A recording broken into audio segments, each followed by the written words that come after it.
Halo semuanya, sebentar lagi kita akan menyambut Lebaran. Dan di ujung-ujung Ramadan ini jadwal kita pasti makin padat ya. Banyak banget acara silaturahmi. Tapi di tengah semua kehangatan itu, pernah nggak sih kamu ngerasa ada energi yang kayak terkuras habis gitu aja? Nah, itu namanya energi sosial. Dan di sini kita akan bahas bareng-bareng gimana cara menjaganya.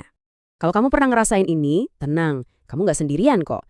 Rasa capek setelah kumpul-kumpul itu nyata banget, dan dalam bahasan kita kali ini, kita bakal coba bedah pelan-pelan kenapa itu bisa terjadi, dan gimana caranya kita bisa ngatasin itu tanpa perlu ngerasa bersalah.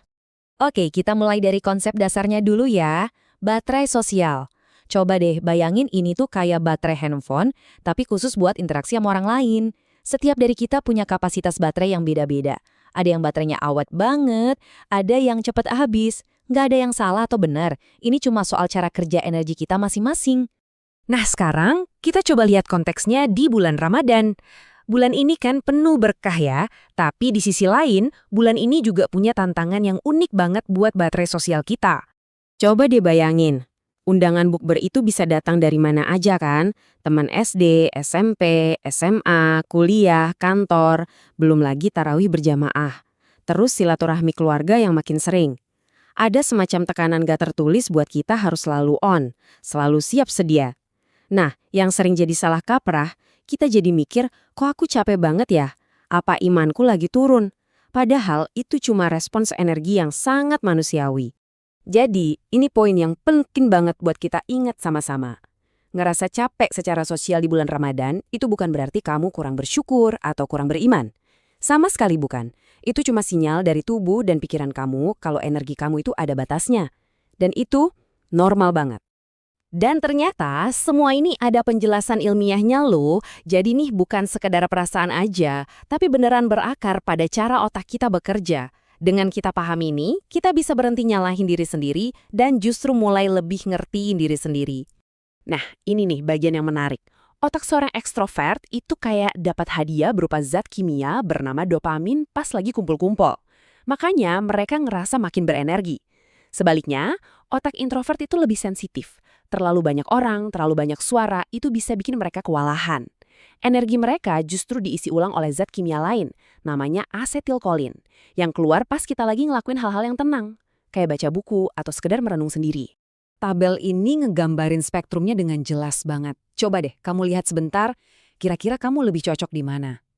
Introvert itu nge-charge energinya dari waktu menyendiri. Extrovert nge-charge dari interaksi. Nah, ada juga ambivert yang ada di tengah-tengah. Butuh dua-duanya seimbang. Paham kamu ada di mana? Itu langkah pertama yang penting banget. Dan ini bukan cuma teori loh, ada sebuah penelitian di Journal of Personality yang nemuin kalau interaksi sosial lebih dari 3 jam aja, itu udah bisa bikin kita capek banget, baik secara mental maupun fisik.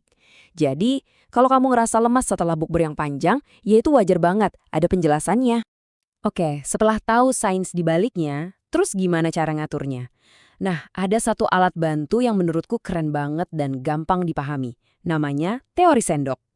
Konsepnya tuh simple banget. Bayangin, setiap pagi kamu mulai hari dengan jatah energi dalam bentuk, katakanlah 12 sendok. Setiap aktivitas yang kamu lakuin, itu makan satu atau beberapa sendok. Kalau sendokmu habis, ya energimu habis. Kamu butuh istirahat buat ngumpulin sendok lagi untuk besok.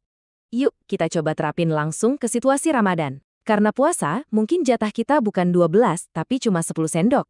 Puasa seharian aja udah butuh 2 sendok. Terus kerja atau kuliah, butuh 3 sendok lagi.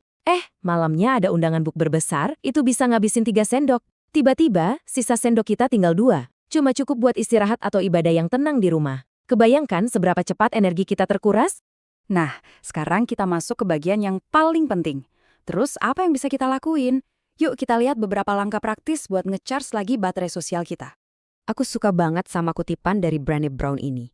Intinya, menetapkan batasan atau bilang enggak itu bukan tindakan egois. Justru itu adalah cara kita berbaik hati sama diri sendiri dan orang lain. Kenapa? Karena dengan begitu saat kita bilang iya, kita bisa benar-benar hadir dengan tulus, tanpa ada rasa terpaksa atau kesal. Ini beberapa contoh kalimat yang bisa banget kamu pakai. Kuncinya adalah komunikasi yang jujur tapi tetap sopan. Kasih alasan yang masuk akal. Misalnya, mau fokus ibadah atau butuh istirahat. itu biasanya bikin orang lain lebih ngerti kok, tanpa ngerasa ditolak. Tentunya cara nge-charge setiap orang itu beda-beda ya. Buat teman-teman introvert, penting banget buat sengaja ngejadwalin waktu pemulihan. Misalnya, habis bukber hari Sabtu, hari Minggunya bener-bener dikosongin buat istirahat. Buat yang ambivert, kuncinya adalah lebih peka sama sinyal tubuh dan lebih milih interaksi yang berkualitas daripada kuantitas. Pada akhirnya, tujuan dari semua ini bukan untuk jadi antisosial atau ngejauhin semua orang. Sama sekali bukan. Tujuannya adalah buat nemuin ritme dan keseimbangan yang paling pas dan paling sehat buat diri kita sendiri. Ramadan itu kan punya dua sisi yang sama-sama indah ya. Di satu sisi ini momen buat nguatin mental dan spiritual kita. Di sisi lain ini momen buat ngeratin tali silaturahmi. Nah tantangannya adalah gimana caranya kita bisa dapat manfaat dari dua-duanya tanpa harus kehabisan energi. Ini poin penting banget dari sebuah penelitian. Ada beda besar antara kesendirian yang terpaksa dengan waktu menyendiri yang kita pilih secara sadar. Saat kita sengaja milih buat istirahat sebentar sendirian, itu bukan berarti kita kesepian. Justru itu cara yang efektif banget buat nge-charge energi dan nurunin stres. Dan bahkan ada datanya loh, penelitian nunjukin kalau porsi ideal waktu menyendiri untuk kesehatan mental kita itu sekitar 20-35% dari waktu kita bangun. Jadi anggap aja ini bukan isolasi, tapi semacam dosis obat atau vitamin buat menenangkan sistem saraf kita. Ini bukti kalau butuh waktu sendiri itu adalah kebutuhan, bukan kelemahan. Dan inilah hasil akhirnya. Saat kamu pinter ngejaga energimu, kualitas interaksi kamu justru meningkat. Kamu nggak lagi datang ke acara dengan sisa energi 10%, tapi mungkin dengan 80%. Kamu jadi bisa lebih menikmati momennya, lebih nyambung pas ngobrol, dan pastinya menciptakan kenangan yang lebih berarti. Jadi, sambil kita melangkah ke hari-hari terakhir Ramadan dan menyambut Lebaran, coba deh pelan-pelan tanyakan ke diri sendiri, keseimbangan seperti apa ya yang paling baik untukku? Semoga bahasan kita kali ini bisa ngebantu kamu menemukan jawabannya. Terima kasih banyak sudah menyimak,